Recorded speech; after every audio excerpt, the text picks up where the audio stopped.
Developers के साथ में थोड़ी कड़वी बात बोलूं? Yes sir. डेवलपर्स के साथ में एक चुटकुला भी है। डेवलपर बोलता है कि दिवाली पे पोजीशन दूंगा, कस्टमर पूछना भूल जाता है कि कौन सी दिवाली पे देगा। अब ये केवल चुटकुला नहीं है, ये डेवलपर के लिए एक बड़ी चुनौती है। आप सारे कस्टमर्स की तरफ से पूछ लेता हूँ, प्रोजेक्ट डिले होता है तो उसमें फंडिंग, लीगल, लैंड डिस्प्यूट, और जब प्रोजेक्ट डिले होता है तो उसका इम्पैक्ट 3 चीज़ों पे होता है। एक, टाइम; दूसरा, स्कोप; तीसरा, कॉस्ट। टाइम लंबा हो जाएगा, स्कोप जो स्विमिंग पूल बनाना था बना के नहीं दिया, 5 बालकनी बोली थी 4 बालकनी बना के दे दिया, इसके अलावा टाइल जो बोली थी इतनी महंगी लगाऊंगा, सतवारियों लगाऊंगा, हल्की टाइल लगा दिया ला करके, कोई पकड़ा मोरबी में छोटा आदमी।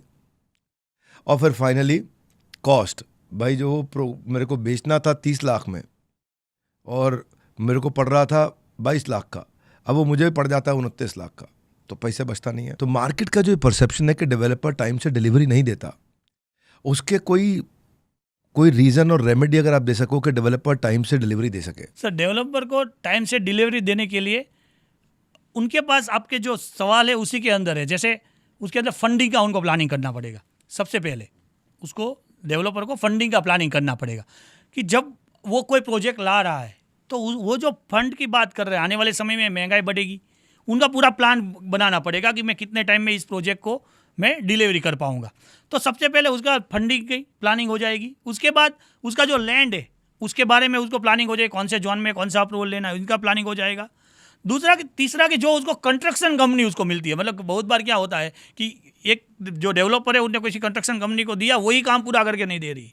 तो आपको जो कंस्ट्रक्शन कंपनी आपके लिए चूज करते हो वो कंस्ट्रक्शन कंपनी एक नंबर होनी चाहिए। उसके रिव्यू, रिकॉर्ड्स, ये सब आपने खुद ने चेक किए हुए चाहिए, आपके साथ उनके एक्सपीरियंस होना चाहिए। जब कस्टमर को भी आप जब डिलीवरी देते हो तो 2 महीने अर्लियर बात करनी है। अगर मानो आज आपने बता दिया कि मैं आपको मई में डिलीवरी दूंगा, आप उसको मार्च में अपने काम खत्म करने का प्रिपरेशन रखो। और अगर आपका काम मई में खत्म हो रहा है तो आपका जुलाई में उनको पोजीशन देने की बात करो। तो आपको अपना भी थोड़ा टाइम रख के उससे बात करनी है। तो इधर से फंड प्रिपेयर हो गया, इधर से कंस्ट्रक्शन की टाइमलाइन होगी और इधर से आपका। Very good. तो इससे सामने वाले की इज्जत बनी रहेगी, भाई अगर मैं मार्च में कंप्लीट करता हूँ तो मई का कमिटमेंट करो, Yes, मई में कंप्लीट करता हूँ तो जुलाई का कमिटमेंट करो, 2 महीने आगे का कमिट करो। Yes sir. है ना? तो वो ठीक बात है, पहले ईमानदारी बाद में दुकानदारी। Yes, sir. लेकिन आपने जो भी 3 चीज़ें बताई, इसमें एक आपने तो फंडिंग का बात किया, एक आपने बात किया कि भाई डिलीवरी में टाइम से कर दो, लेकिन बीच में आपने कंप्लायंस का बात किया, नियम कानून का बात किया, रेगुलेटरी जो इश्यूज हो जाते हैं, तो एनवायरनमेंट का होता है, फायर का होता है, सर्टिफिकेशन होते हैं, वाटर का होता है, इलेक्ट्रिसिटी का होता है, और एवरेज अप्रूवल जो है 18 महीने 24 महीने ले जाते हैं। तो सिंगापुर में ये 3 से 6 महीने में हो जाता है, सिंगल विंडो रहता है। रियल एस्टेट की फर्म ऐसी क्या तैयारी करे कि अप्रूवल तुरंत मिले, टाइम से मिले, ताकि अप्रूवल के चक्कर में लेट ना हो जाए कुछ? सर, अप्रूवल की अगर बात कर रहे हो ना तो अगेन आप मेरे को फार्मूला मैन बोलोगे। इसमें 3 L का सवाल है। 3 L? Yes sir. अच्छा। Land, litigation and legal.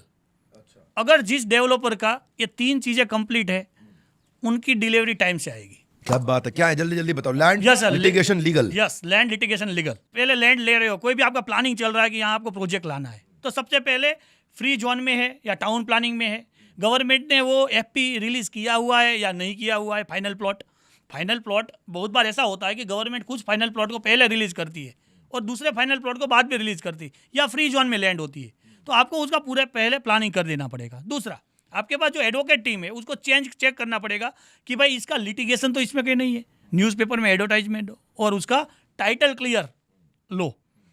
और सेम चीज़ हो गया लीगल के गवर्नमेंट के नॉर्म्स जो है टाइम टू टाइम चेंज होते रहते हैं। तो आपके पास ऐसी सॉलिड टीम होनी चाहिए, और अगर आपके पास सॉलिड टीम नहीं है तो सॉलिड आउटसोर्सिंग आप कंप्लीट करना पड़ेगा कि मेरा लीगल जो है, गवर्नमेंट को जो डॉक्यूमेंट चाहिए, अगर आपने प्लान पास में रखा हुआ है तो वो डॉक्यूमेंट कंप्लीट है। ऐसा तो नहीं कि प्लान पास के लिए जा रहा है फिर वापस आ गया, जा रहा है फिर रिजेक्ट हो गया आ रहा है। अगर उस कंडीशन के अंदर रहेगा तो मेरे ख्याल से इस प्रॉब्लम का सॉल्यूशन तुरंत हो जाएगा। Very good, very good. बहुत अच्छा बताया। लैंड बताया, लिटिगेशन बताया, और अपनी लीगल टीम बताया।